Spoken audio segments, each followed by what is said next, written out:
श्री शंकर महादेवाला मी नमस्कार करतोय. सगळ्या महाराष्ट्राचं दैवत जो पंढरपूरचा विठोबा, पंढरीचा राणा, त्याला मी नमस्कार करतोय. या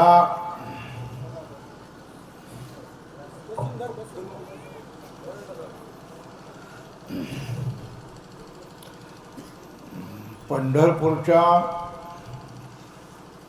पांडुरंग परमात्म्याला आपलं दैवत मानून ज्याने महाराष्ट्रामध्ये हा वारकरी संप्रदाय वाढवला, त्या सगळ्या संत ज्ञानेश्वर महाराज, संत नामदेव महाराज, संत एकनाथ महाराज, संत तुकाराम महाराज आणि इतर सगळ्या संतांना, आजपर्यंतच्या सगळ्या संतांना मी नमस्कार करतोय. तारकेश्वर गडाचे अधिपती, मठाधिपती, तुमच्या गावचे जन्मस्थान, जन्मभूमी असणारे नारायण महाराज, त्यांनाही मी नमस्कार करतोय. आजूबाजूला कोणी संत महात्मे जे भगवंताचा आणि धर्माचा प्रचार करत असतील, त्यांनाही मी नमन करतोय. आणि शेवटी या फुंदे टाकळी या गावच्या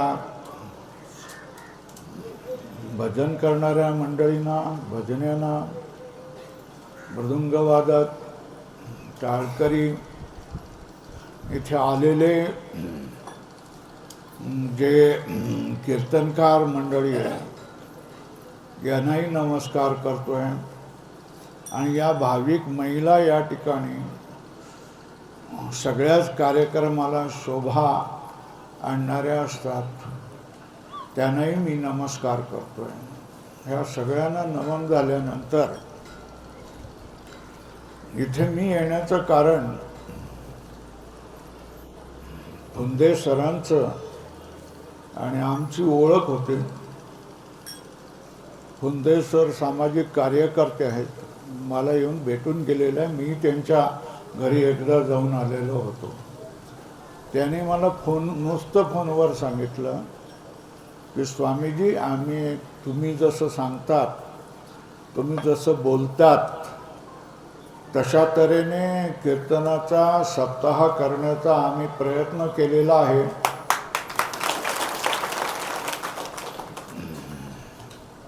वर्गणी नाही, कोणाला पाकिट नाही, आणि अत्यंत साधासुधा पण भक्तिपूर्ण अशा तऱ्हेने सप्ताह आम्ही केलेला आहे. आम्हाला अनेक कीर्तनकारांनी अतिशय सहाय्य केलेलं आहे, मदत केलेलं आहे. काही नको किंवा तुम्ही द्याल तेवढं असं म्हणून या लोकांनी, टाळकऱ्यांनी, मृदुंगवादकांनी, गायकांनी, भजन्यांनी, कीर्तनकारांनी आम्हाला सहाय्य केलेलं आहे. आणि स्वल्प खर्चातला आणि त्याच्यामधला जो भक्तिभाव असणारा अशा तऱ्हेचा हा सप्ताह आम्ही केलेला आहे. आणि तुम्हाला ही गोष्ट निश्चितच आवडणारी आहे, म्हणून तुम्ही आलं पाहिजे. हे त्यांनी मला सांगितलं. तुमच्यासाठी मी तिथपर्यंत गाडी पाठवू का, गाडी घेऊन येतो वगैरे. मी म्हटलं खर्च करण्याची काय जरुरी नाही. पंतप्रधानांनी सांगितलेलं आहे की पेट्रोल कमी करा, गाड्या कमी करा, ताफ्यामध्ये गाड्या घालू नका म्हणून. तर आम्ही एस टीने येतो आणि एस टीने जातो. तुम्ही काय चिंता करण्याचे काय कारण नाही. हे झालं प्रास्ताविक भूमिका बनवलेली आहे. आता पुढचं सांगतो. हा जो तुम्ही अशा तऱ्हेचा जो सप्ताह करतायत तो तुम्ही चांगला केलेला आहे, पण ते न आवडणारे सुद्धा काही लोक कदाचित असतील. सगळेच जर आवडणारे असतील, चांगलं झालं असं म्हणत असतील संपूर्ण गाव, तर चांगलंच आहे. पण आज जी काही सप्त्याला, कीर्तन सप्ताहाला, भागवत कथेला जे काय स्वरूप आलेलं आहे, धंद्याचं स्वरूप आलेलं आहे, ती एक संप्रदायाची विटंबना आहे असं माझ्यासारख्या माणसाला, त्रयस्थ माणसाला वाटतं. तुम्ही म्हणाल, ही जी इथे कीर्तनकार मंडळी आहेत ही म्हणतील की स्वामीजी तुम्ही तर शंकर संप्रदायाचे संन्यासी दिसतायत, तुम्हाला वारकऱ्यांसंबंधी बोलण्याचा काय अधिकार? अधिकाराची गोष्ट येते बऱ्याच वेळेला. तर तुम्हाला सांगून देतोय, आता कर्मधर्म संयोगाने संन्यासाचं वस्त्र मिळालेलं आहे.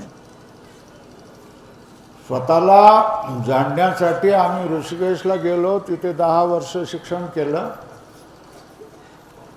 वैदिक वस्त्र घेतलं आणि महाराष्ट्रामध्ये आलो.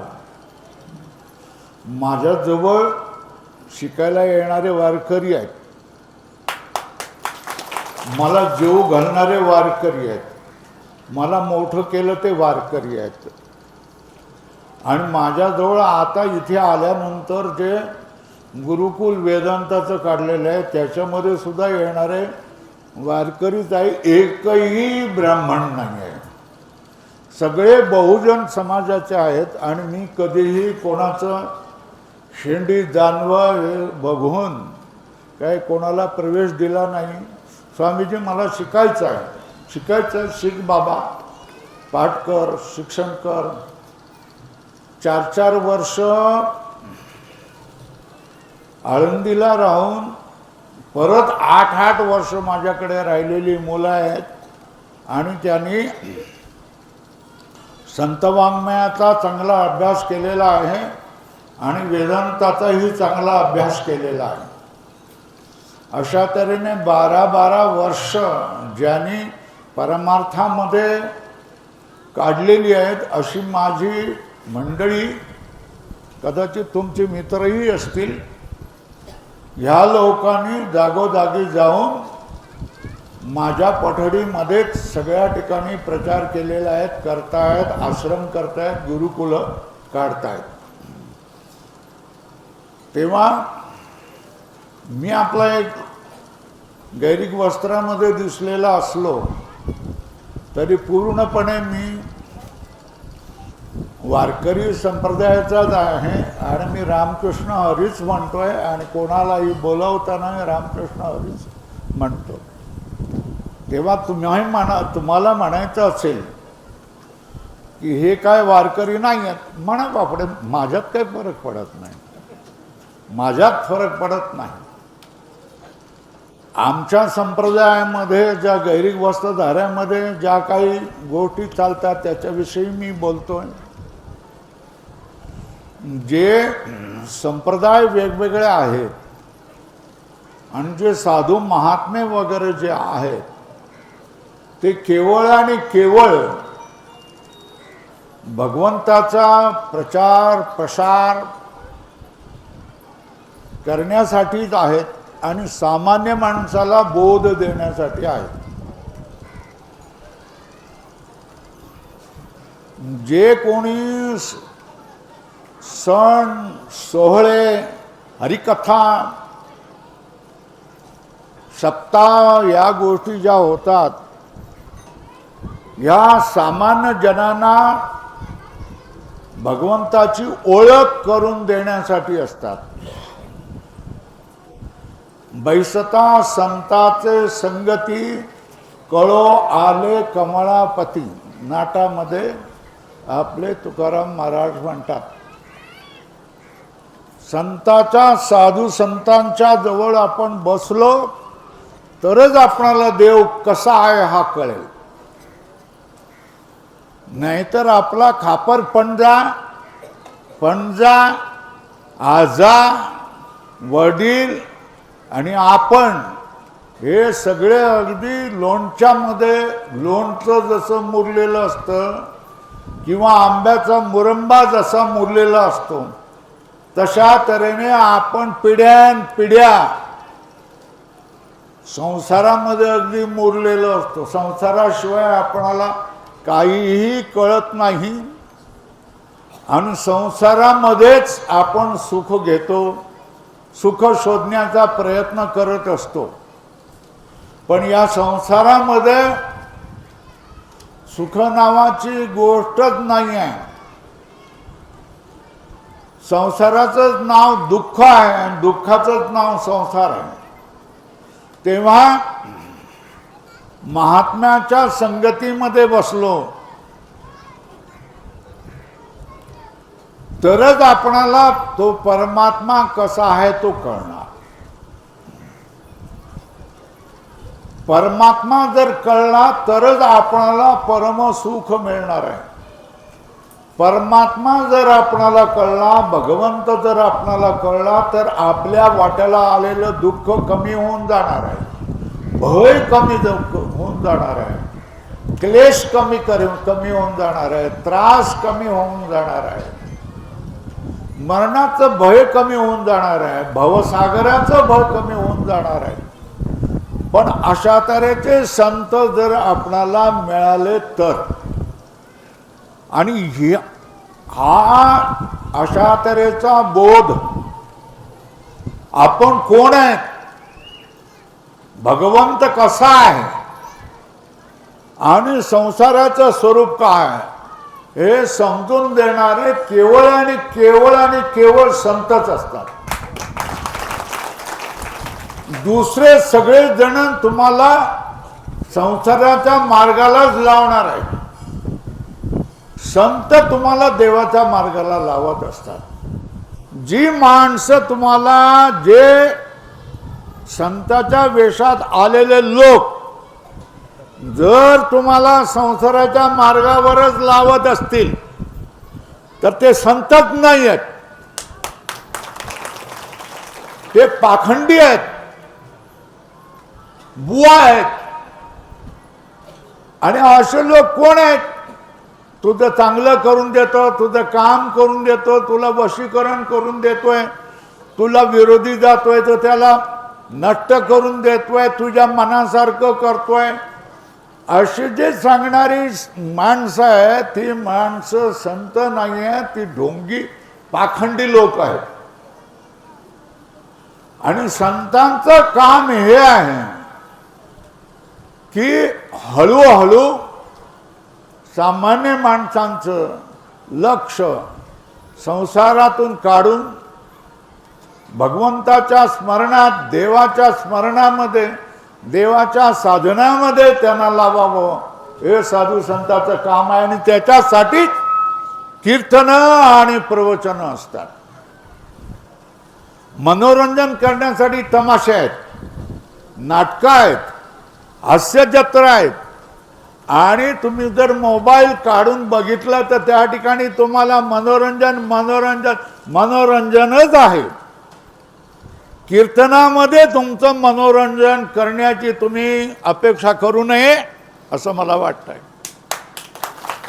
कीर्तनामध्ये बोध कसा मिळेल, कीर्तनामध्ये आपलं स्वरूप, भगवंताचं स्वरूप आणि संसाराचं स्वरूप आपणाला कसं कळेल, आपल्या जीवनातली भय कशी संपतील, आपल्या जीवनामधला भवसागर कसा संपेल, जन्म मरणाचं दुःख कशा तऱ्हेने संपेल, भूतकालीन गोष्टी आपल्या डोक्यावर कशा बसणार नाहीत, भविष्यकाळाची चिंता आपणाला कशी संपून जाईल, आणि जे भगवंताने आपणाला दिलेलं आहे आणि प्रारब्धाने जे आपणाला मिळालेलं आहे तेवढेच आपणाला मिळणार आहे, त्याच्यापेक्षा आपणाला मिळणार नाही.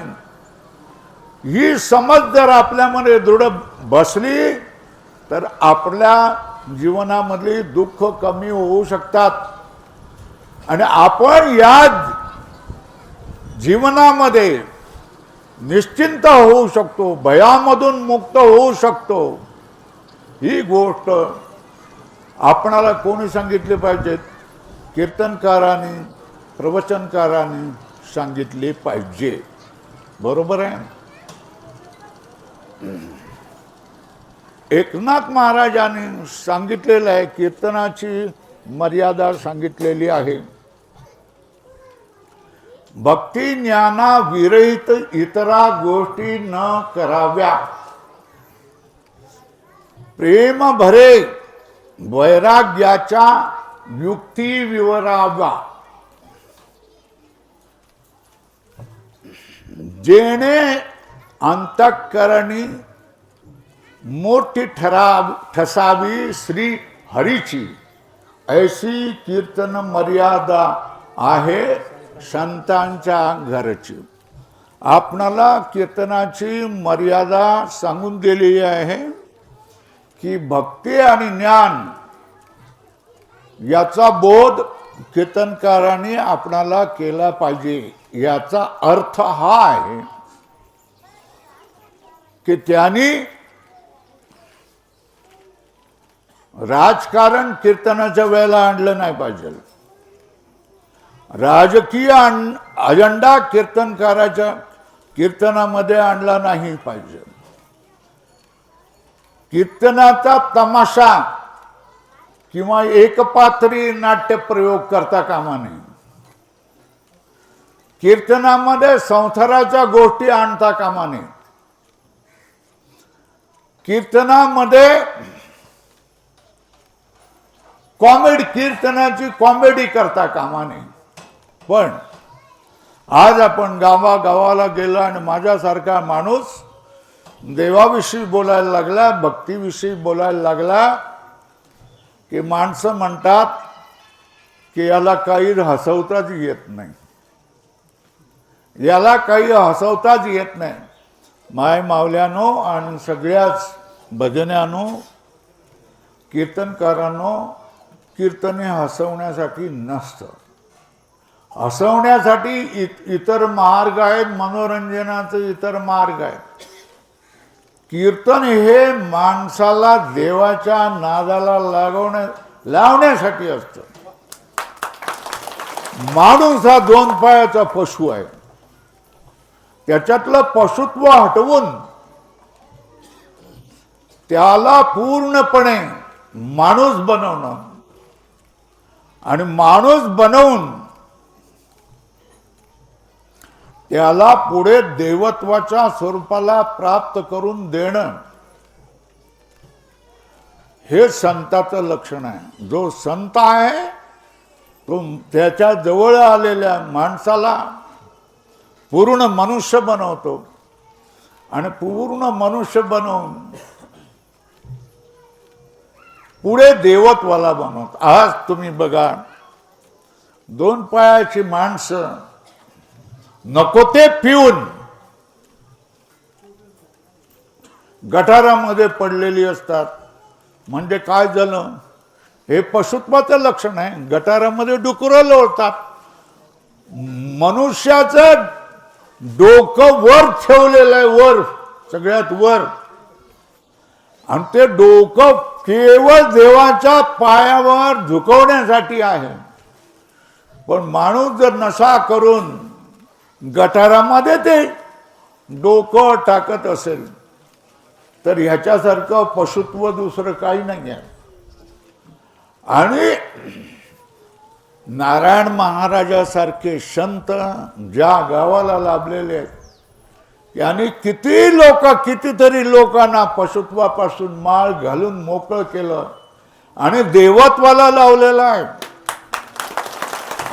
साधू संत मंडळी गावाची व्यवस्था लावतात, गावामध्ये प्रथा पाडतात, गावामध्ये अशा तऱ्हेने कार्यक्रम करतात की मनुष्य आपल्या पशुत्वाला सोडून देऊन पूर्ण मनुष्य कसा बनेल आणि त्याच्यापटले निदान 2-4 लोक तरी देवत्वाला कशा तऱ्हेने पोचतील याच्यासाठीच काय केलं जात आहे.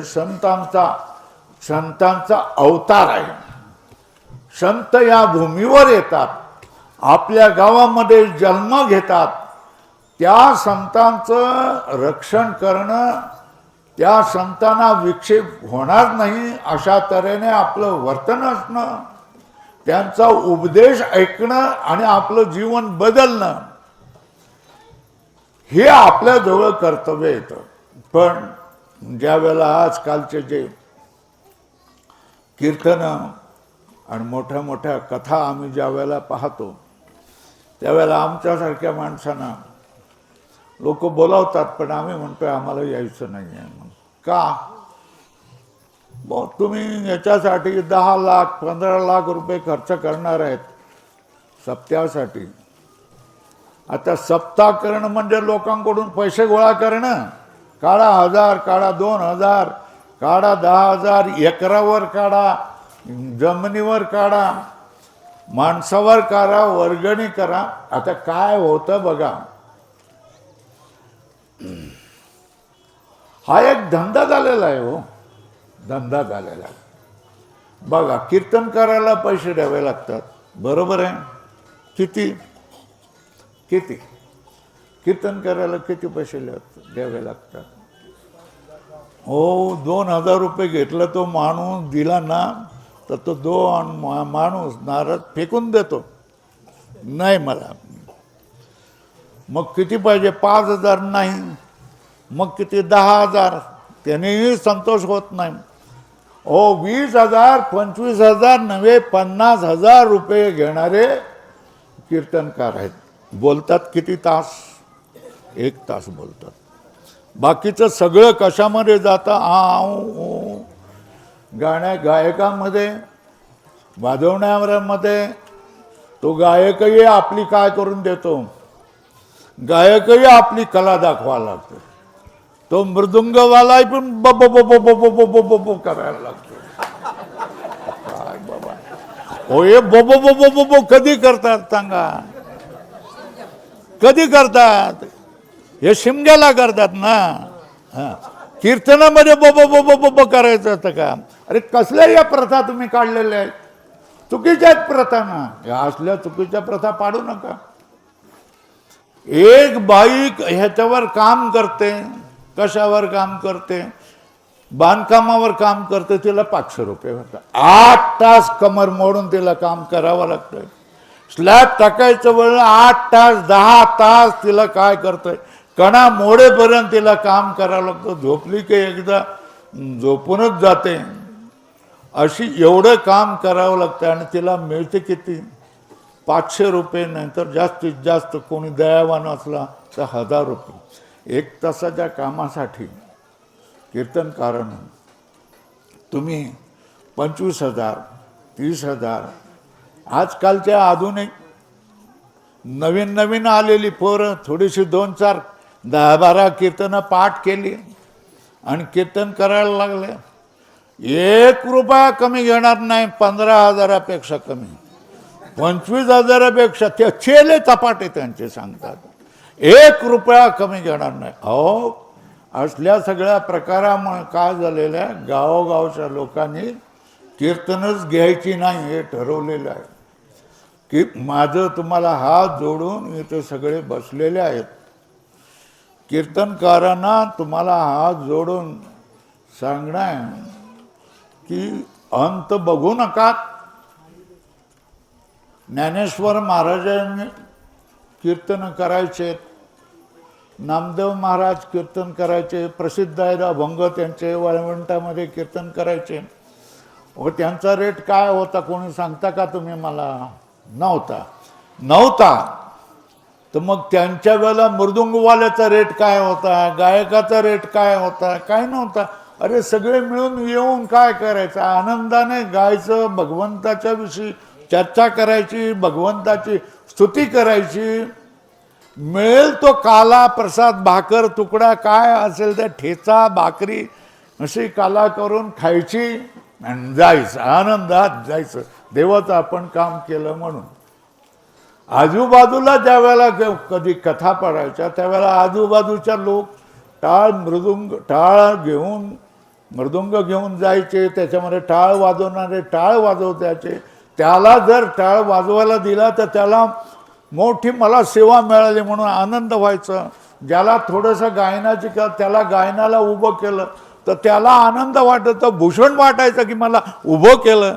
कोणाची पैशाची अपेक्षा नव्हती, ज्याची त्याची जमीन होती, ज्याच्या त्याचा पोट भरण्याचा दुसरा मार्ग होता. पण देवाच्या ठिकाणी आल्यानंतर ती माणसं अत्यंत नम्र होऊन सेवाभावाने केलं. हो, तुम्ही कीर्तन सेवा म्हणतात. जाताना तुम्ही पाकिट घेतल्यानंतर सेवा कशी झाली? मजुरी झाली. काय झालं मला सांगा. तुम्ही जाताना तुम्ही जर पाकिट घेतलं आणि त्याच्यामध्ये तुमचा चेला चपाटा म्हणाले 1 रुपया कमी नाही घेणार, सगळेच्या सगळे. 5 रुपये 5,000 तरी कमी करा, नाही 1 रुपया नाही घेणार. अशी इतकी निर्दय माणसं झालेली आहेत. खूप वाईट वाटतं आम्हाला. आता बघा, हे झालं कीर्तन करायचं. मृदुंगवादक पैसा घेणार का नाही घेणार? घेणार. हो, मी तो वारकरी म्हणत नाही, मी कलाकार आहे म्हणून म्हणतो. वारकरी म्हणाला तयार नाही, मी कलाकार आहे, मला पैसे दिले पाहिजे. गायक मी गायनासाठी केलेलं आहे. दे फाम कीर्तनकारांनो, जो माणूस गायक असतो ना तो कोणी कधीही भजन करत नाही. आणि जो भजने आहे त्या भजन्याला नेहमीच गायक तुच्छ मानतो. पण खरा भजन करणारा तो भजन्याच असतो. आणि हा गायक जरी अलंकार करत असत आणि आलाप करत असला, आय ओई ओई ओई करत असला, तरी त्याच्या पाठीमागे द्या काहीतरी अशीच मागणं असते. म्हणजे भिकारी बनवून ही मंडळी आलेली असतात. सरळ मी शब्दाने बोलतो. तुम्ही देवाच्या कामासाठी जर तुम्ही अपेक्षा करत असाल मला कोणीतरी द्यावं, ठीक आहे, मंडपवाला मागून घेतो, मग आचारी मागून घेतो, मग तो साऊंडवालाही म्हणणार मला मी फुकट नाही येणार, माझा धंदा आहे. बरोबर, या तिघांचाही धंदा आहे. पण तो पारायण चालवणारा माणूसही म्हणतो मलाही काहीतरी द्या.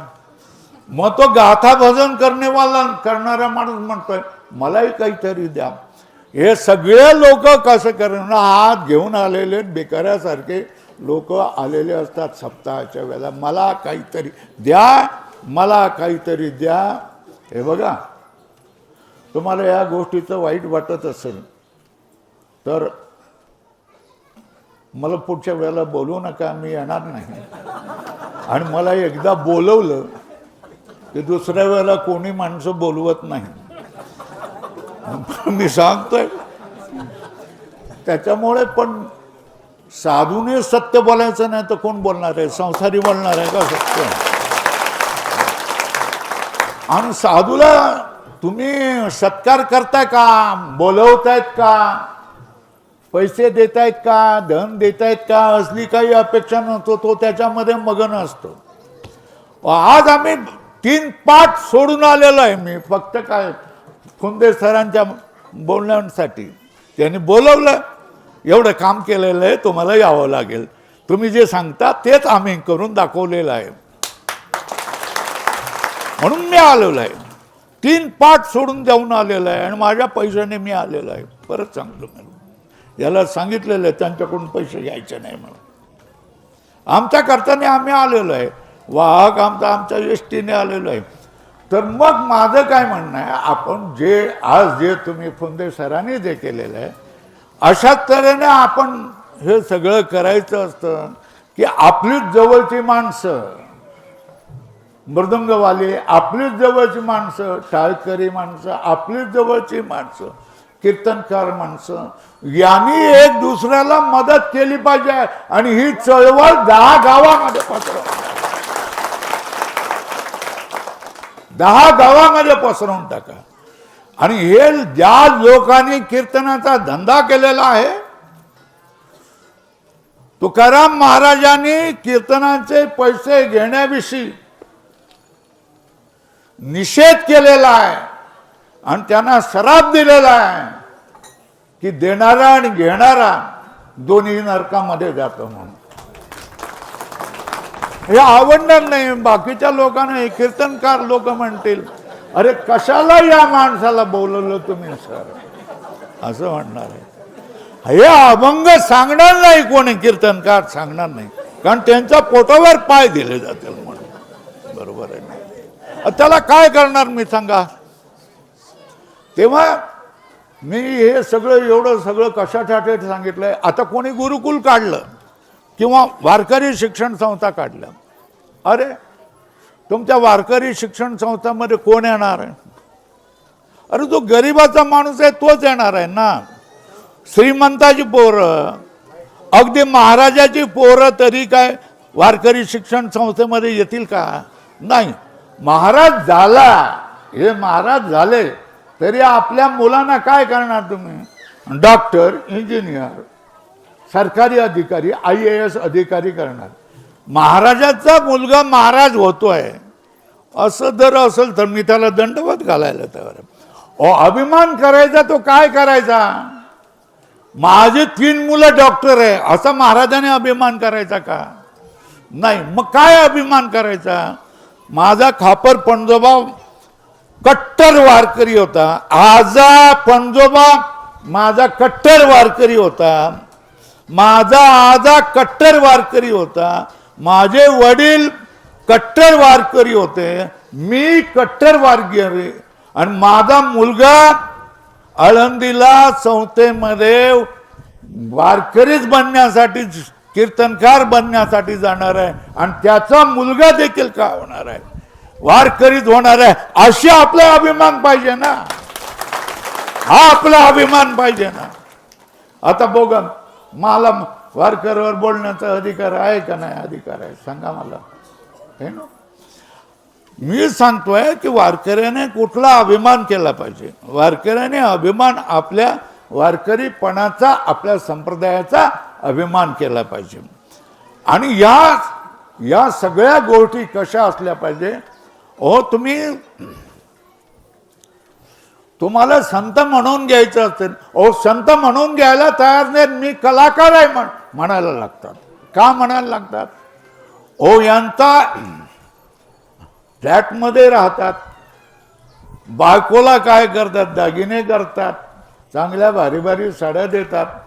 आपल्या मुलांना काय करतात? इंजिनियर, डॉक्टर करतायत. म्हणून त्यांना स्वतःला संत म्हणून घेण्याची देखील लाज वाटते. अशी परिस्थिती आहे. अशा वेळेला ज्यांना समजत आहे, ज्यांना विवेक आहे, ज्यांना भक्तीचा खरा अर्थ समजलेला आहे, धर्माचा खरा अर्थ समजलेला आहे, त्यांनी काय केलं पाहिजे? त्यांनी हे जे प्राचीन काळापासून माऊली ज्ञानेश्वर महाराजापासून हे जे कथा कीर्तनाचे कार्यक्रम सुरू झालेले आहेत किंवा सुरू केलेले आहेत, संप्रदायाचं एक लोकसंपर्काचं माध्यम आहे, धर्मप्रचाराचं माध्यम आहे, ते शुद्ध कसं राहील याचा तुम्ही सगळ्या जणांनी विचार करा. म्हणून मी फुंदे सरांचं खूप आभारी आहे, त्याचं अभिनंदन करतोय आणि त्यांच्यासाठी यश निर्माण करतोय. आणि त्यांचे सहकारी जे तुम्ही आहेत, या तुम्ही लोकांनी देखील काय करावं? ही चळवळ म्हणून करावी, आंदोलन म्हणून करावं. गावागावामध्ये कुठं नाही येत ना तुमच्याजवळ, आम्ही यायला तयार आहोत. आम्हाला 1 पैसा देऊ नका, 1 पैसा देऊ नका, फुकट. आणि तुम्ही सुद्धा विचार करा, अरे फुकट कीर्तन करताय म्हणजे त्याला काही येत नाही. उलट्या सगळ्याच गोष्टी उलट्या आहेत. फुकट कीर्तन करतोय म्हणजे काही त्याला काही येत नाही. फटफटीवरून आलाय तर मग तो तसलाच आहे, लहानच आहे. मोठा कार घेऊन आला तर जरा बरा आहे, आणि फॉर्च्युनर घेऊन आला तर फार मोठा आहे, त्याला 25-30 हजार रुपये द्या. अशी आपल्यामध्ये देखील परिस्थिती आहे ना. आपला सरपंच असतो, गावाच्या आजूबाजूचा माणूस आहे, मी तुमचा कार्यक्रम करतो, मी फुकट करतोय, मला काही तुम्ही देऊ नका, काही देण्याची गरज नाही असं सांगतो. तर गावातला सरपंच सांगताय तो आपल्या गावचा आहे. ओ आपल्या गावचा आता तो परल्या असतो, कोण असतो, आणि गावाबाहेर तालुक्याला दुसरीकडे पंढरपूरचा अडचण हरिभक्त परायण प्रल्हाद महाराज शास्त्री असतो. बरोबर आहे का? आपल्या गावातलं काय असतं त्याला किंमत नसते. पण शेवटी काय, तो दूरचा माणूस उपयोगाला येणार ना, तो जवळचाच माणूस आपल्या उपयोगी येणार असेल ना, मग त्यालाच मान द्या ना, असं माझं म्हणणं आहे. कशाला लांबून तिकडून इकडून बीडवरून माणूस आणायचा, पंढरपुरावरून आणायचा, त्याच्यासाठी 50,000 रुपये द्यायचे, त्याच्या सगळ्या अटी मानायच्या. हे कशासाठी करायचं? कार्यक्रम करायचा आहे, भक्तिभावाने प्रेमाने हा कार्यक्रम करायचा आहे. अत्यंत सोप्या पद्धतीने करायचं आहे.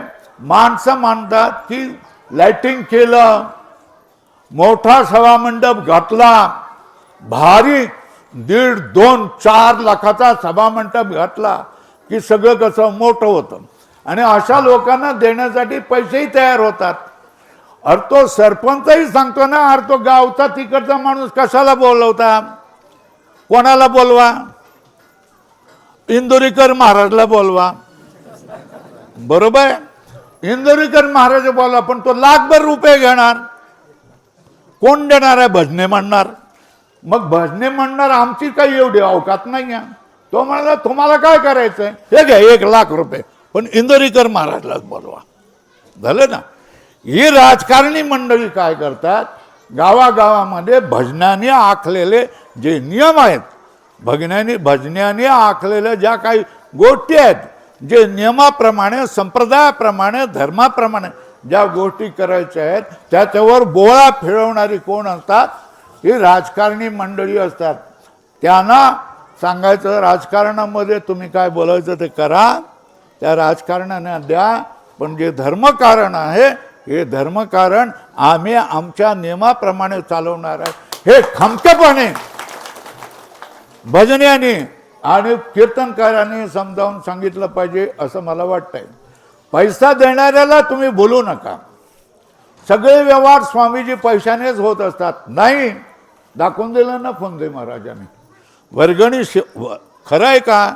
वर्गणीशिवाय झालंय खरं आहे का खोटं आहे? हा, वर्गणीशिवाय सप्ताह होतो का?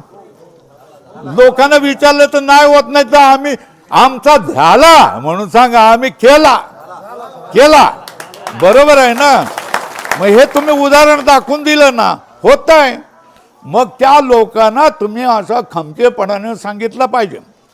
कीर्तनकार जर कीर्तनामध्ये राजकारणावर बोलायला लागला, राजकीय अजेंड्यावर बोलायला लागला, कीर्तनाचा अभंग सोडवायला नाही लागला, तर तुम्हाला नम्रतेने चिठी पाठवून किंवा हळू बोलून महाराज अभंगावर बोला असं सांगण्याचा अधिकार आहे का नाही?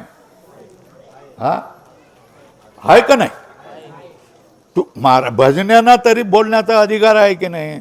महाराज अभंग कुठे राहिला, तुम्ही कुठे चालले, एवढं न बोलताही काय, महाराज जरा अभंगावर बोला. ही माणसं यांचा न तो संताचाही अभ्यास नसतो आणि वेदांताचा तर अभ्यासही नसतो, आणि इकडची तिकडची वेळ मारून थोडंसं काहीतरी करून निघून जात असतात. अशा लोकांना नीट करणं, सरळ करणं, धर्माप्रमाणे वागायला लावणं हे भजन्याचं, गावकऱ्यांचं आणि जे चांगले कीर्तनकार आहे त्या कीर्तनकारांचं हे काम आहे. आणि ते काम त्यांनी नीटपणे केलं पाहिजे. कोणी जर नाही आला तर नको येऊ देत, काय हरकत नाही बाबा, ठीक आहे, मग मी येणार नाही तुमच्याकडे, नका येऊ भाऊ, काय हरकत नाही. जे आम्ही वस्तुस्थिती आहे ती तुम्हाला सांगितली, त्याप्रमाणे तुम्ही सांगावं. म्हणजे आज जी काही कीर्तनामध्ये, प्रवचनामध्ये, कथेमध्ये जी विटंबना चाललेली आहे, ती विटंबना थांबवण्याचं श्रेय तुम्हा लोकांना मिळेल. मी असं नाही करत. काही लोक चांगली माणसंही आहेत, पैसे न घेणारी आहेत किंवा दिले ते येणारे आहेत. कोणी एवढेच मला पाहिजे असे न म्हणणारे सुद्धा चांगली माणसं आहेत. आजही या जगामध्ये चांगली माणसं आहे, म्हणूनच तर जग चाललेलं आहे. ते अल्पसंख्या आहेत, ते अल्पसंख्या आहेत, थोडे आहेत, तरी त्याच्यामुळे काय त्यांच्याकडे पाहून जग चाललेलं असतं. थोडे असले तरी त्याच्यामुळे जग चालत असतं. तेव्हा ही गोष्ट तुम्ही लक्षात घ्यावा. जे तुम्ही हे चांगलं काम केलंय, एक चांगला पायंडा पाडलेला आहे, पण ह्या पायंड्यामध्ये आता पुढल्या वर्षी बदल करू नका. त्याच्या पुढल्या वर्षी बदल करू नका. सरपंच बदलल्यानंतर तुम्ही बदल करू नका. काय त्या फुंदेथराला कळतं? अरे आपण सगळे मिळून काढूया ना. मी देतो 1000, 2,000, मी 10,000, 15,000 देतो. मोठी लाइटिंग करू, मंडप घालू, त्या महाराजाला बोलू, त्या तिकडच्या महाराजाला बोलू. असं कोणी म्हटलं तर त्याला तुम्ही सांगायचं नाही, हा आमचा पायंडा पडलेला आहे की कीर्तनात ह्याला सप्ताहाचं वर्गणी काढायची नाही आणि कोणाला पाकिट द्यायचं नाही. सगळ्यांनी मिळून आनंदाने भक्तीचा कीर्तनाचा लाभ घ्यायचा आणि भगवंताचा प्रसाद घेऊन हा कार्यक्रम पूर्ण करायचा. हा पायंडा तुम्ही कायम ठेवा. सगळ्यांना माझी विनंती आहे, हात जोडून पाया पडून तुम्हाला विनंती काय, एकदा जे सुरू केलेलं आहे ही आमची प्रथा आहे, ही आमची परंपरा आमच्या गावामध्ये केलेली आहे आणि ही कोणी बिघडू नये अशा तऱ्हेने तुम्ही ठरवा. तुम्ही हा जो कार्यक्रम अशा तऱ्हेने चांगला केलेला आहे. जो कीर्तनकार उभा राहिला ना, तर कीर्तनकाराच्या मनामध्ये काय असतं की हा ज्याने कीर्तनाला मला बोलवलंय तो आता किती पैसे देतो, हेच असतं की नाही त्याच्या मनाला? असतं ना. आता पुरे पैसे देतो का मध्येच कापतो? बरं, आता हा जो कीर्तनकार उभा आहे, तो समोर जो माणूस ज्याने बोलवलाय त्याच्या मनामध्ये काय असतं? हा आता कीर्तनकार किती पैसे घेतो, माझ्या अवकातीच्या बाहेर मागून जातोय, कसं काय करावं मला समजत नाही. मग कीर्तन राहिलं बाजूला, कीर्तनातला बोध राहिला बाजूला, विचार कशाचा चाललेला आहे? देण्या घेण्याचाच विचार चाललेला आहे ना. हे असं आता याच्यामध्ये काय झालेलं आहे, तुम्ही हे केल्यामुळे मस्तपैकी कोणाला टेन्शन नाही, कोणाला ताण नाही, कोणाला तणाव नाही, मस्तपैकी चांगली कीर्तन ऐकायची, आनंदाने जायचं, बस झालं. जास्त वेळ चालवण्यामध्ये अर्थ नाही आहे. मी काय पाकिट घेणार नाही आहे, यांना सांगितलेलं आहे. माझ्या खर्चाने मी आलेलो आहे. तुझ्या पिशवीत घातलेले असतील तर त्यांना परत देऊन टाक. समजलं का?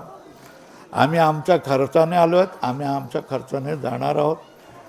त्यांनी सांगितलं आमचं कौतुक करायला या, तुमच्या विचाराप्रमाणे आम्ही केलं ते आम्ही त्यांचंही कौतुक करतो आणि तुम्हा गावकऱ्यांचंही कौतुक करतो आहे आणि तुमच्या गावच्या जन्मभूमीच्या नारायण महाराजांना नमस्कार करतो आहे.